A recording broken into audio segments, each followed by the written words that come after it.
we inform. Religious freedom is about people of faith being able to live out their faith, live out their convictions, no matter where they are.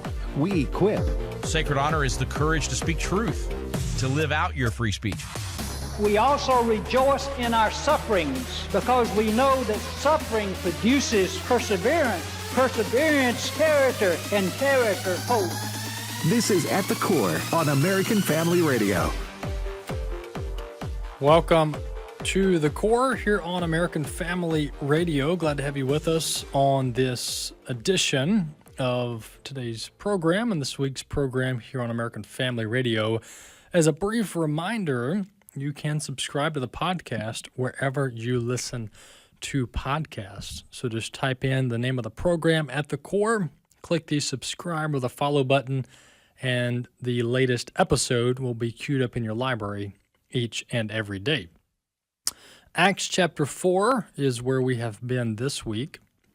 Acts chapter 4, looking at verses 1 through 4, and then there's more in this chapter, but as far as the arrest of Peter and John for preaching and teaching and healing, that's what happens in the first few verses here. And it says that, now as they spoke, talking about the disciples, as they spoke to the people, the priests, the captain of the temple, and the Sadducees came upon them, being greatly disturbed that they have taught the people and preached in Jesus the resurrection from the dead.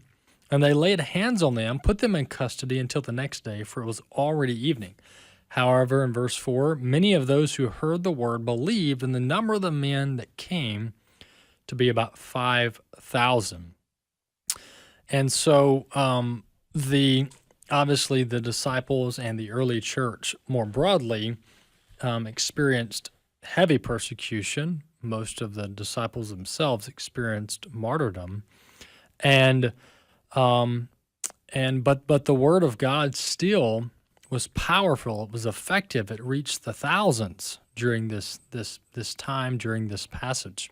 So we should be encouraged that despite any pressure or persecution, although it may be much lighter and different than what the disciples faced, we should still press on because the Word of God does not return void. That's Acts chapter 4, looking at the first few verses there in Acts chapter 4.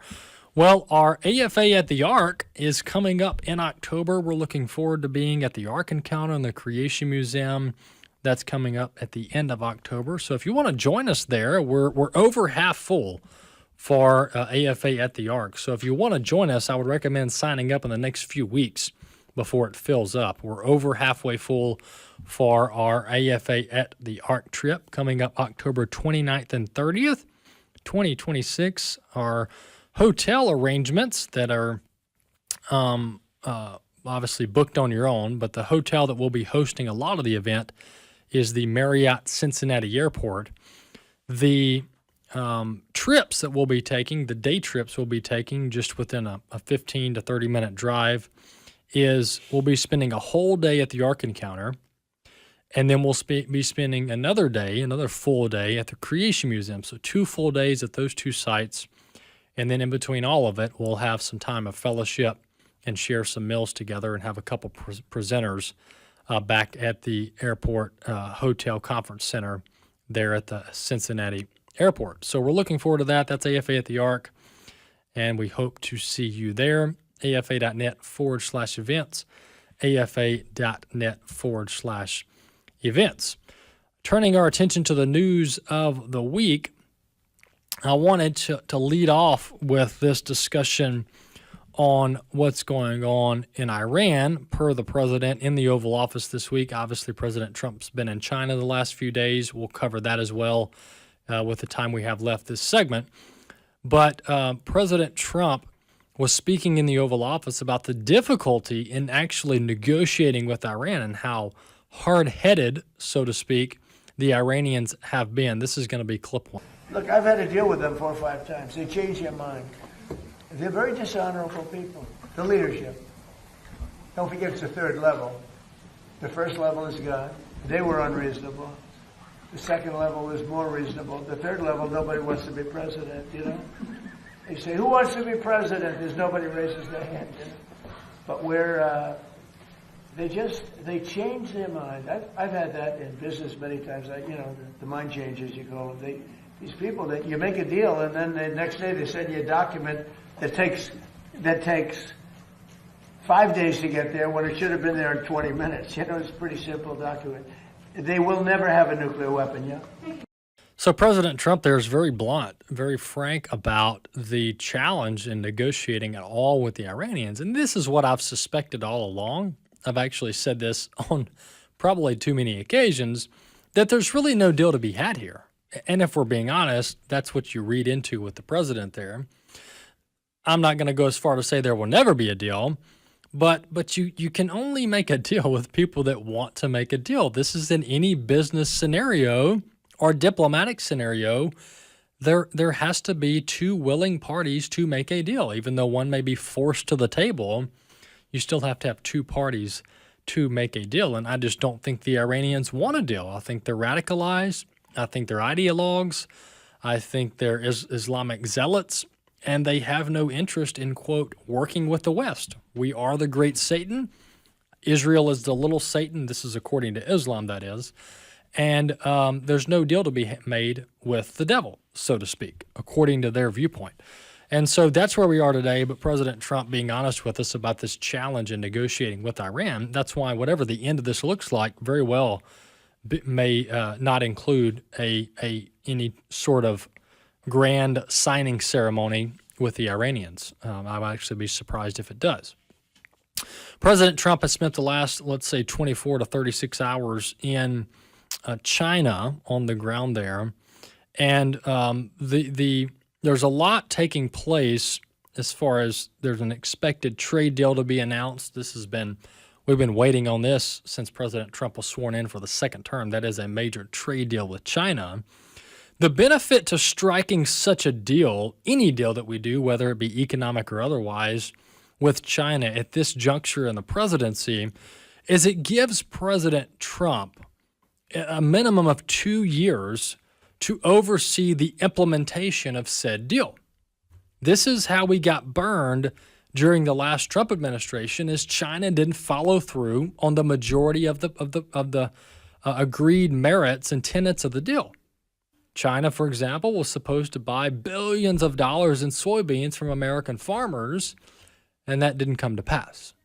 And so, but by President Trump striking whatever kind of deal we get out of this, which I think there's going to be something coming out of this, whatever deal President Trump strikes with the Chinese on the economy, on trade, on tariffs, etc., President Trump and his team, including his trade team led by Greer, have 2+ years to oversee China following through on their promises on whatever type of agreement is reached with China economically. So that's good. That's the good side of this, is that there's plenty of time left to make sure that China upholds their end of the bargain. And then as far as the why President Trump took over nearly 24 major multi-billion-dollar tech CEOs and manufacturing CEOs and financial CEOs with him to China, what I think this is doing, obviously President Trump wants to get a win-win economically and trade-wise with China. They're our largest trading partner. We import mass amounts of goods from China. That's known. Just look at the tag on your shirt or on your whatever product you're using. But I think President Trump is kind of flexing his economic muscles with Xi, in that he's taken these CEOs and saying, look, we're the leader of the world. We hold the cards. We hold the dominance economically on manufacturing, on technology, and otherwise. And so you need to work with these guys. You need to stop being so cagey and boxy, and you need to work with these companies for the betterment of America and for the betterment of the Chinese people. So we'll see where this goes. Look, make no mistakes about it. China is still one of our number one adversaries, probably our number one, if we're being honest, on the world stage. They're our chief competitor, arch rival, if you will. Now, they've been humiliated recently. Look, China, not only are they struggling economically, and they have been post-COVID, but China is also has been utterly humiliated militarily on the world stage, because let's not forget that much of the military equipment in Venezuela and Iran was Chinese. It was either Russian produced or Chinese military equipment. And we walked over that like nobody's business. It was just a walk in the park. And so China's been humiliated for all practical purposes as far as flexing their military. It's just not there. And I said this right after the Venezuela operation and again after the Iranian operation. This notion that China can hang with the U.S. militarily is just a complete and utter joke. It's a complete and utter joke. Anybody who suggests that China can hang with the U.S. militarily, meaning in a kinetic conflict that China could in any way have an advantage over the U.S., they either don't know what they're talking about or they're parroting the talking points put out by the military-industrial complex so we can keep pumping trillions of dollars into the military-industrial complex to keep producing all these weapons and these systems and these technologies. Which there's nothing wrong with building up our military base and ensuring we're on the cutting edge of military technology and equipment. That's completely fine. That's why we are able to dominate warfare like we do today. But to say with a straight face that China is any viable threat militarily, it's just unserious. It's very much unserious. China, I asked people, when was the last major war that China fought? And the answer is none. So China has zero experience fighting any major kinetic conflict. And their military hardware and defenses, we've utterly neutralized in Venezuela and Iran. And so they're so far behind. They're so far behind. Now, they may have other advantages over us. I do think they have some serious leverage when it comes to pharmaceutical supply chains, when it comes to semiconductors and flexing over Taiwan. There are some serious vulnerabilities that China has over us, not to mention our debt that they own much of. And so China does have some leverage. They're not to be, joked around with. They need to be taken seriously.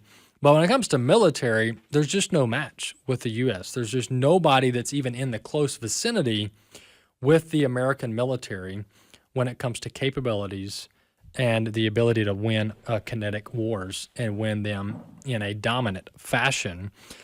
And let's not forget, to put a bow on this, we went into Venezuela in a matter of, I think it was 3 hours. From very beginning to very end, in 3 hours, we flew in multiple helicopters, which is an absolute unrecommended way to get into a country with air defenses is helicopters because of how slow they are. They're just sitting ducks in the air.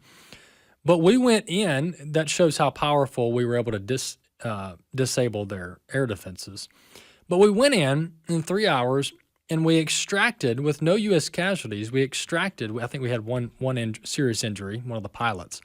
We went in and extracted Maduro out of his military compound with no fatalities, that is, no U.S. fatalities, and we got out in 3 hours. And then now, fast forward several months later, now we are pretty much de facto running Venezuela in cooperation with their government. We are de facto running Venezuela. There's oil assets now on the ground, oil personnel on the ground, rebuilding their infrastructure, getting it back online in full cooperation with U.S. government officials. Then we follow up and we go and completely obliterate Iran and take, while be it some casualties, not near as many as the so-called experts predicted. I mean, people were talking about thousands of U.S. soldiers will die in a conflict with Iran. No, that didn't come to pass, not even close. So the U.S. military superiority is something to be reckoned with. But China, on the other hand, has a lot of economic and trade leverage over other aspects of the economy. We'll be back.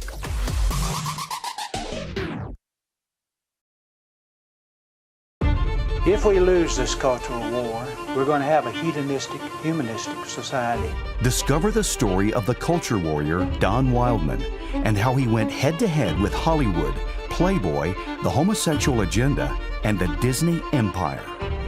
The movement Don started continues today as AFA fights the attack against truth and righteousness. Watch Culture Warrior and join the fight. Visit culturewarrior.movie. At the Core podcasts are available at afr.net. Now, back to At the Core on American Family Radio. Welcome back to the second segment of today's episode here on American Family Radio. Glad to have you with us. Well, shifting gears, we talked mostly like last segment about President Trump's trip to China, what to expect from that trip, and then we'll have Chris Woodward in with us in the last segment to talk about the news of the week, brought to you by American Family News. Well, I played a clip in recent weeks of Mayor Mamdani, and I talked to Newsmax about this, about their fiscal situation in New York City. It's a complete and unmitigated disaster. And Eric Adams, the former mayor that the left of the left of the left outed and booted out of office, put out a counter rebuttal to Mamdani whining about how he inherited this fiscal problem. And so I'm going to read this. This isn't audio. This is just a post from Eric Adams, but it says, in response to Mayor Mamdani basically throwing former Mayor Adams under the bus in New York City, here's what Mayor Eric Adams had to say in response to Mamdani's whining and complaining. Former Mayor Adams said there was never a $12 billion hole in the budget. That fairy tale was cooked up to justify reckless spending and political theater. I left this incoming administration, the Mamdani administration, with an $8 billion reserve, not a financial apocalypse. Albany election year bailouts, talking about the state capitol there, are not long-term economic strategy. The free money dries up after Election Day, but the bloated quote-unquote free programs stay forever. And here's the part the socialists in City Hall never want to admit. The millionaires and billionaires, they love demonizing the folks that pay roughly 40% of New York City's taxes. Keep demonizing the people creating jobs, investing in this city, and carrying the tax base. And eventually they'll stop investing here altogether. Facts are stubborn things, even when some politicians aren't. That's Mayor Eric Adams' response to Mamdani, blaming the former administration for the fiscal problem that they have. Those are pretty strong words. And remember, this is infighting amongst the Democrat Party. This isn't a conservative person, going after Mamdani. This is the former Democrat mayor, Eric Adams, saying, look, Mamdani, don't blame me. You had $8 billion in reserves when I left. And here you are just several months into your administration and you're whining and complaining about how you don't have enough money. And I predicted this. I predicted when I talked to Newsmax that New York City would go upside down. And I said, well, what'll happen here? New York City will go upside down.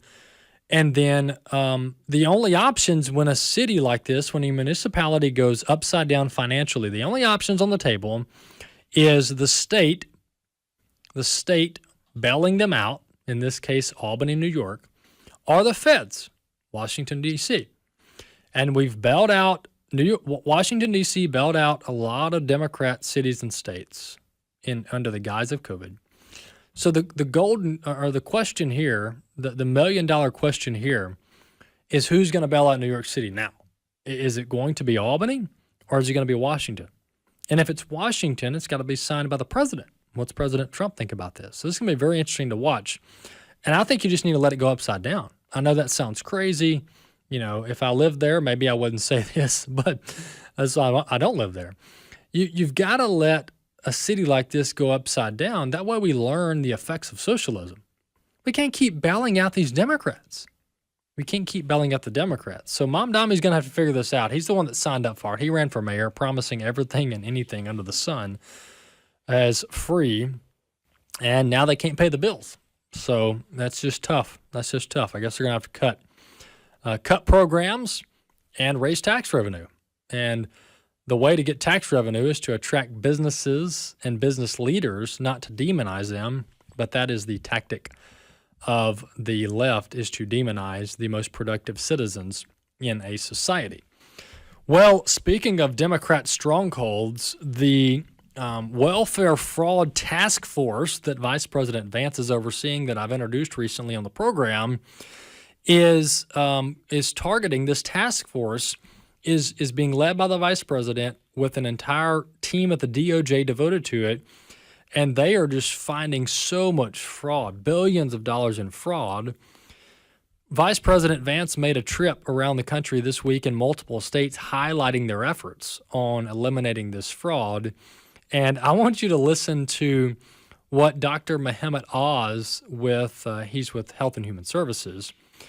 I think he's over the Medicare division, but nonetheless, Dr. Oz announced that nearly half of the hospice organizations that focus on home hospice care and end-of-life care, nearly half of them in the Los Angeles proper area were completely fraudulent. And let's listen to this clip. This is going to be clip 2. Unfortunately, we have a reality that, again, we got to face. A third of all hospices, a third of all these programs in the entire country are in Los Angeles. Ask yourself, how is that possible? It's not. There are not that many people dying in Los Angeles. We're not talking about California, just Los Angeles. So Kim and the team, with Janina Ugo and a bunch of other great folks, went through the list of all the people, and we believe that at least half of the hospices in the entire area around Los Angeles are fraudulent. And today we announced 800 of those hospices have been suspended. That's getting us, close to where we think we should be. 800 hospices that last year charged the federal taxpayer $1.4 billion will no longer be paid. Now, Mr. Vice President, if your core business was shut down by the federal government, would you call? Yes. You would call. Crickets. We have less than 20 who have complained. We're not even sure those are legitimate. 800 hospices shut down, and we're not hearing much. It's crickets out there. So we believe we're on the right path here. Next is a nationwide moratorium on all new hospice and home health care. Why is that possible? Because when we squeeze the balloon in California and slow their growth of hospice and now take away 800, the payments to 800 hospices, we know what those fraudsters do. They move to nearby Nevada. Next door, Nevada has a 7-fold increase in hospice already. Arizona, Texas, they're moving across the country. So we've today announcing a moratorium nationally. There will be no new hospices or home health care open in this country. If you have the program now, you can keep it. You can go to ones that already exist. We're not taking away any services, but there will be no new licenses granted until we can figure out a better way of working across government. Folks, this is astonishing. This is absolutely, I would say unbelievable, but when you look at the size of the federal government, it is believable. This is insanity. 800 fraudulent hospice entities in the Los Angeles area. And when the Center for Medicaid Services shut them down, they cut off the bank account, or they cut off the wire transfer, this billing, and they stopped the money flow. Only 20 of the 800 called. Only 20 of the 800 even had any concerns enough to call the federal government and say, hey guys, what's going on? We're not getting paid anymore. Only 20 of 800. This is just insane. Over nearly $2 billion just in Los Angeles area alone. So this is a massive scheme. And the next thing I want to see, and unless we get this, I'm not satisfied at all. I want to see the people that siphoned off $1.8 billion in mine and your tax dollars to be perp walked. I want them cuffed. I want the mugshot, perp walked, maximum sentencing, the whole 9 yards. And if we want to do FBI raids, I'm completely in favor of that. We can send a CNN crew to do the FBI raids on their homes, because let's remember the harassment, the embarrassment that happened to quote J6ers, all right? We put the full force of the federal government and law enforcement to go after and harass all the people that were there on January 6th and all the pro-lifers that were peacefully protesting outside of these murder mills, these abortion clinics. And so this notion, this is why voters send people like President Trump to the White House and to Washington, D.C., because this system is upside down. And it ignores the true injustices, the true wrongdoing get overlooked, like nearly $2 billion in fraud just in LA County alone. But then we have somebody who doesn't pay $10 in taxes through the IRS, and they're sending them to collections. They're going after their house.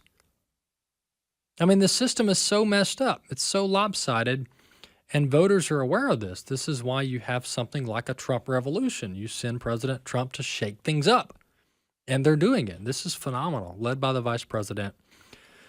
Speaking of fraudulent things and injustices,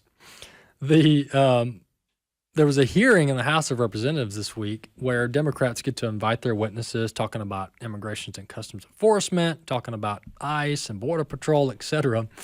Well, the Democrats invited this gentleman from the Cato Institute to talk about the effects of mass deportations. And boy, did this clip backfire. This Cato Institute representative admitted and claimed that 1 in 5 individuals in Fairfax County, Virginia, are in the country illegally. 20% of individuals in Fairfax County shouldn't even be here. This is quite an admission. I'm not sure it went how I thought it was going to go. This is going to be clip 3. The first step would be to give up on the mass deportation fantasy. About 1 in 5 Fairfax residents is someone who could be deported or who lives with them. It would destroy neighborhoods, rip Americans away from their spouses, parents, friends, families, customers, employees, employers, nurses, nannies, and teachers. Let me be clear. The first step would be quite an admission. So, Bobby, we talk about jobless claims. We talk about the economy with Chris and, the unemployment rate. And according to the Cato Institute representative, we got 20% of residents in Fairfax County here illegally that are working our jobs. And so they know that there's 20% of the population that's here illegally, and now how many of them are registered voters? Exactly. Ooh. Yeah, because you can get a driver's license. Absolutely. And if you've got an address and you got a driver's license, you can vote. Yep. Right? There's no step against it, which is why we need the Save America Act. But folks, you can't have it both ways, okay? You can't say, well, illegal immigration isn't really a problem. It's not that big of a deal. And then on the other hand, say, oh, mass deportations are terrible. 20% of our city's going to be gone. You just can't have it both ways, all right? Either illegal immigration is a problem or it's not, which we know it is, right? But your talking points can't go both ways. You got to pick a side here. And if I were them, I would claim that illegal immigration isn't a problem. It's not that many people. Y'all are overstating it, blah, blah, blah. We don't need to spend our resources on this. Like, if I were going to just lie and make stuff up for political purposes, that's what I would do. But instead, they're doing it both ways. They're hopping over the fence, back and forth, all right? They're saying, oh, mass deportations, this is a disaster. 1 in 5 citizens, residents of Fairfax County, they're going to be gone. They're going to vanish. And then on the other hand, they're going, oh, y'all are just mean-spirited. Y'all just don't want to welcome people and blah, blah, blah, blah, blah. I hope President Trump leans into and continues to lean into this mass deportation strategy. I don't know what the status of it is. It definitely hasn't been trending in the news like it was several months ago. I'm hopeful that President Trump hasn't eased off of this approach and this campaign promise. I'm sure that ICE and the Department of Homeland Security is still carrying out deportations. The news media just isn't obsessing over it like they were several months ago. But nonetheless, we've got to keep this strategy up because not only was it a promise to the American people, but there's so much benefit from deportations, from proper legal mass deportations. There are so many societal benefits here, to the contrary of what you hear in the media and from the Democrats about how you're tearing families apart and you're tearing communities apart, et cetera, et cetera. It's actually the opposite. This is part of rebuilding a civilized society is we restore order. We restore lawlessness. We restore law and order. And that's what's happening here. And you eliminate lawlessness. Not to mention some of the downstream benefits to deportations and mass deportations, and what I would suggest a complete moratorium on all legal immigration for, I would say, 2 to 4 years minimum. But we're freeing up housing. That's a fact. All right, that's a fact. I know it sounds bizarre. We don't have a lot of hard data on this. But when you have the Federation for American Immigration Reform, the representative I had earlier this week, he mentioned that his numbers show about 18 million illegal immigrants in the country. Look, my personal opinion is it's higher than that. I think it's higher than that because they've been saying, 12 million, 15 million. We're going back to pre-Obama days when they ran those studies. And you had millions coming under Biden and Obama. So I just think it's more than that. But either way it goes. Let's just say, conservatively speaking, there's 18 million illegal immigrants in this country right now. That's 18 million people that shouldn't be here that are using housing. I mean, where do we think these people are sleeping? Now, granted, some of them are, overcrowding houses and rental apartments and hotel rooms, et cetera. There's all kind of crazy stuff going on. But nonetheless, when you have 18 million people here who shouldn't be, there's no doubt that they're occupying both apartments and housing. There's just no doubt about it. And we already have a housing shortage on a home ownership level, not the rental side. The rental side's actually in a predicament because they've overbuilt these rental units, and we're not having babies like we should. So there's a demographic problem on that front, which they're going to have to deal with. But on the housing front, we got to have more houses. Well, how do you get more houses? In the immediate term, you deport the illegal immigrants and open it up for the American taxpayer and voter to have those houses back on the market for American citizens to purchase and utilize. Very good approach to the housing issue in the immediate term. We'll be back in a few minutes.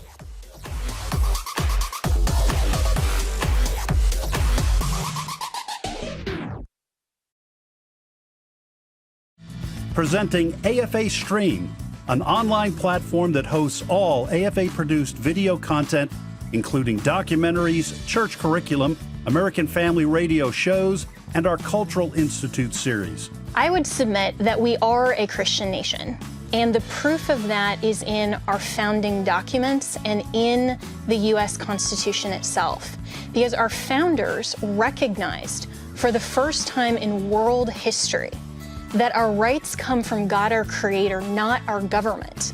AFA Stream is a vital step that we are taking to fulfill our vision to be a leading organization in biblical worldview training for cultural transformation.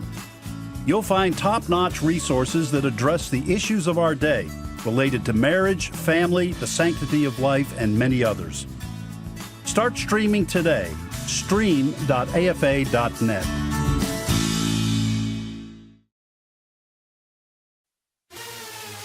At the Core podcasts are available at afr.net.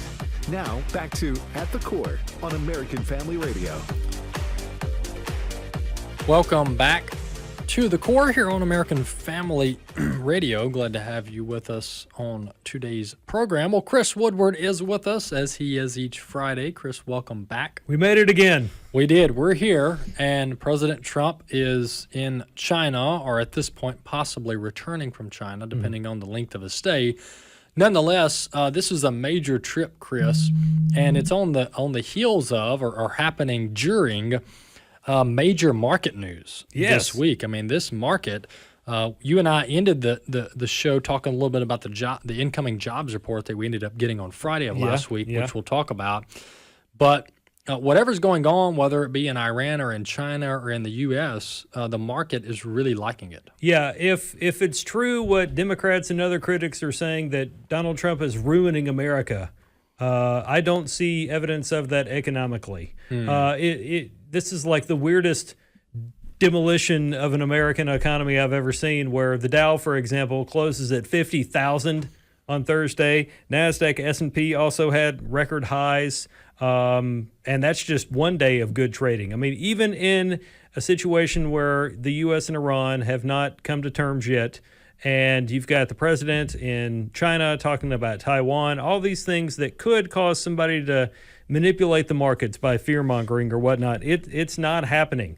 Yes, gas may be outrageously expensive, and that's being kind. Yeah. But there are very positive things going on, and even in the jobs market, as you mentioned, the jobs market, the AP, I laughed when I saw how the AP put it. The Associated Press, which is left-leaning, says it was a surprising number of jobs created. And I'm sure it pained that person to write that sentence. Yeah. Yeah, that's another way of saying that the experts got it wrong. The predictors got it wrong.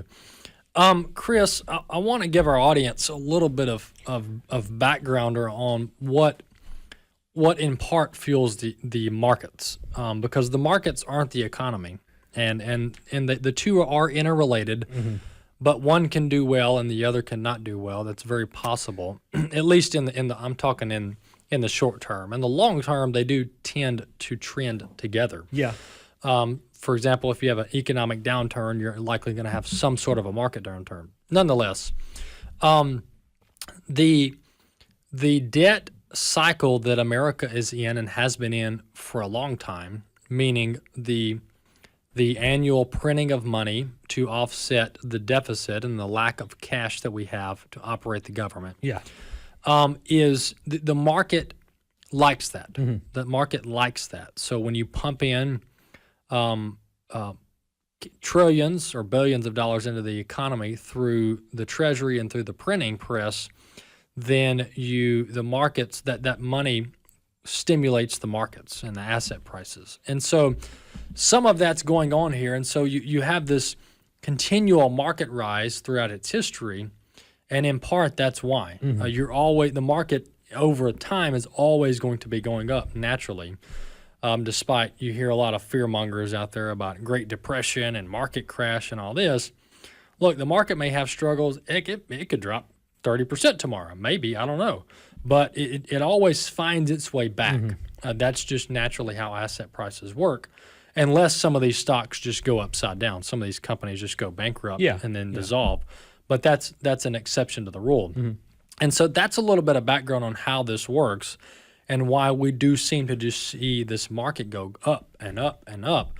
And speaking of up, Chris, tell us about the Dow and the S&P, because we're at record levels here. Yeah, I mean, it's I did not get out of bed on Thursday thinking I would be talking about the Dow reclaiming a 50,000 point level. It's been flirting in that ballpark for a while, but passed it today. NASDAQ and S&P also had record highs. And the reason why people are very optimistic about it, one of the reasons I should say, is because you have Donald Trump talking to the leader of China.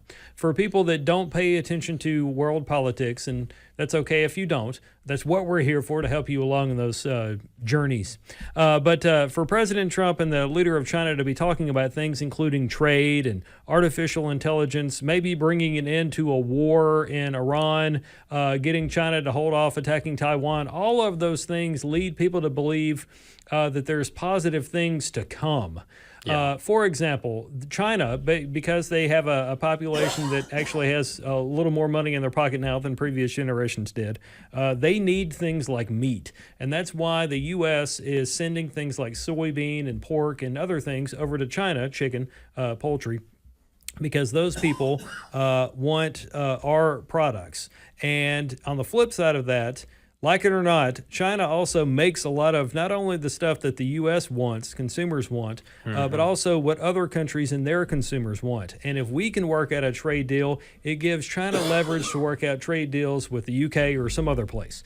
Yeah. And based on all of that positive, this might actually happen and benefit everybody, you see positive things going on in the markets on top of the potential of getting the U.S. and Iran and Israel to get along and stop firing rockets at one another. Yeah. Earlier, when I talked about how the market and the economy are not the same, here's a prime example, Chris. The American consumer and the middle class has in no way recovered from the damage that the Biden economy did to the middle class. Not even close. Now, over the last 12 to 18 months, we have seen some positive developments, both in the wage growth, both in the lowering of inflation, et cetera, and a slight easing in interest rates, but those seem to be coming back up. Nonetheless, and the jobs market seems to be doing okay. Inflation is still around. And while President Trump did get it below or at 2% or just below, depending on what you look at, it was moving in the right direction and has been since he was sworn in. But with this Iran conflict, Chris, and this temporary surge in energy prices, that does seem to have affected some of the latest inflation data, but not for the good. So that's still lingering, Chris. And so while we have a hot market, and if you've got assets and stocks, you're having a party. Yeah. Over here on the middle class and the consumer side, the folks that have to fill up their gas tanks at the gas pump, go to the grocery store, et cetera, they haven't felt that excitement, that easing that they were hoping for with the Trump administration, at least not in its entirety. Yeah. And for anybody out there that might say, well, you mentioned the Depression. We could very well have one. I'm not saying the Titanic's not going to sink, but just like we've learned what not to do when you're sailing in the ocean since the Titanic, we've learned some things and we've created some things to make things like the Great Depression less likely in the United States of America. Is it too much? And should the government pull back some things? Sure, right. That's a conversation for another day. But we have learned things and we have put things in place since 1936. I'm just pulling a number out of my head. To make those kinds of things less likely. And I mention all of that because, there's a lot of people for example, my age, you're in your 40s, you may not be able to drive your car, but I might be able to actually feed myself 25, 30 years from now based on what's happening in the market now, which is why you need to listen to this show and others to know what to do with your money and, be there to leave something for your kids and have something for yourself. Yeah. And the Trump administration has done a phenomenal job, probably the best ever, and I'm not exaggerating, on highlighting the fact that the middle class needs to get into the markets. And we have seen a surge in independent investors and like retirement accounts coming online into the markets. We're at a record level of number of people getting into the markets because the president, but President Trump has been doing a good job, whether it's the Trump accounts or just simply talking about, hey, you need to be investing, you need to be saving for retirement, 401k, Roth IRA, et cetera. I think driving that home is good because, to your point, more people do need to lean into that to prepare for the future. But, Chris, on the other hand, we are going to need to have, I believe, this true economic flourishing that I think could be around the corner after this Iran situation. We're going to have to get, in my opinion, on the other side of whatever's going on in Iran and get the strait reopened, because that's, to me, looking at this, if we get a China deal and all that's left is reopening the strait as far as normalizing global economic trade again, then if you drive energy prices back down and you've got gas down to $2 a gallon again, and then you got to deal with China. That could just set us up and the middle class up for success. If I was one of the people still alive and running Iran, I'd be very concerned that President Trump and the leader of China are talking right now, because China, which buys a lot of oil from Iran and does things in that part of the world other countries don't, I would be very concerned, because now you have the potential where China is going to come calling you in your office that still stands somehow in Tehran. And they're going to tell you, hey, you really need to just give up, okay? And you need to lay down your arms and stop fighting and all these other things. China depends on Iran, and we could wheel and deal with the art of the deal president that we have and cause China, we could say, hey, we're going to, if you will agree to call Tehran today and tell them to end this war, we'll do this and this with you in terms of agriculture. We'll buy things from you. We'll quit complaining so much about you and AI. Maybe lower the tariffs a all little kinds bit. of things. And granted, Trump doesn't have to do any of that. He could leave Beijing and then announce something completely different next week after Beijing's already told Tehran to stop it. Yeah, and to your point, I'm willing, just as a voter, for President Trump to cut a deal with China to get Iran to ease off the Strait of Hormuz. And this Strait of Hormuz, look, I don't care what the Pentagon says or what President Trump says.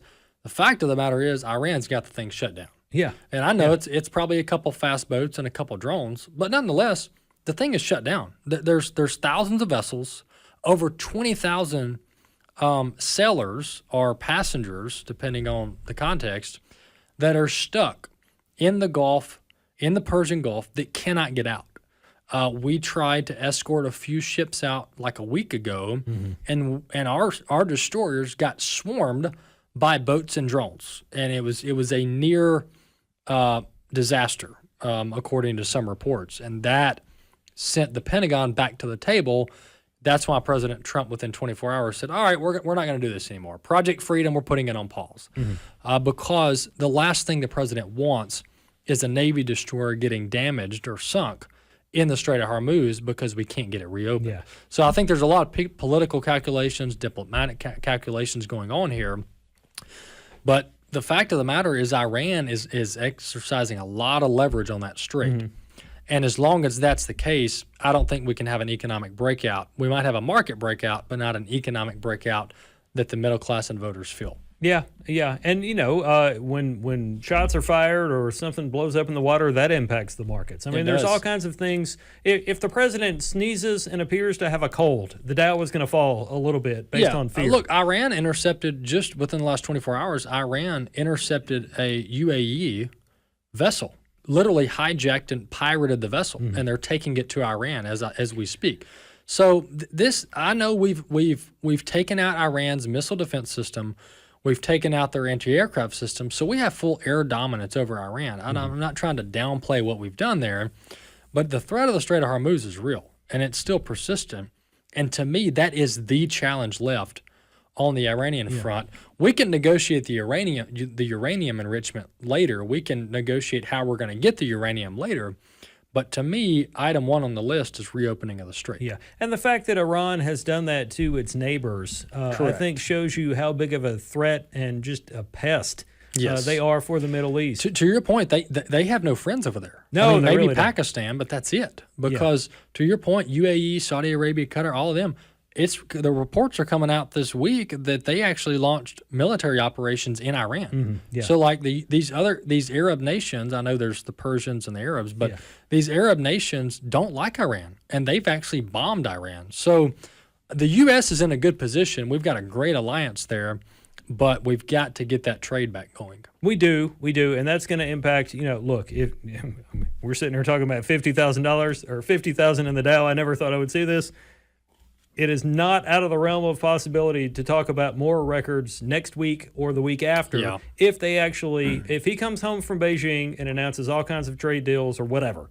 We're going to do this with AI. We're going to do this with our ag, all kinds of stuff. And they bring an end to this and gas prices go down by, I don't know, his birthday. June 14th is his birthday. So we will see some very positive things there. And more people will be out on the road. Yeah, I'm optimistic about that. I really do. I really do think we're going to get to the other side of this. And there's been a lot of people, Chris, that have missed out on this bull market because they're just persistently scared of some disaster or some market crash or whatever. Yeah. But this market has been hot. And to your point, we've had our downs. I mean, we had Liberation Day. We had the Iran war drop. We had the 2022 drop correction. So the market's had its downs. It's plenty of corrections. But it's on a bull ride that under the Trump administration is probably going to ride it out all the way through the Trump administration. Yeah, you definitely can't be fearful. If past generations lived in fear, we wouldn't be sitting here right now. Exactly. Yep. Got to take a risk, and you got to stick your neck out. Chris, thanks so much for coming on. All right, American Family News, AFN.net, and we'll see you next week.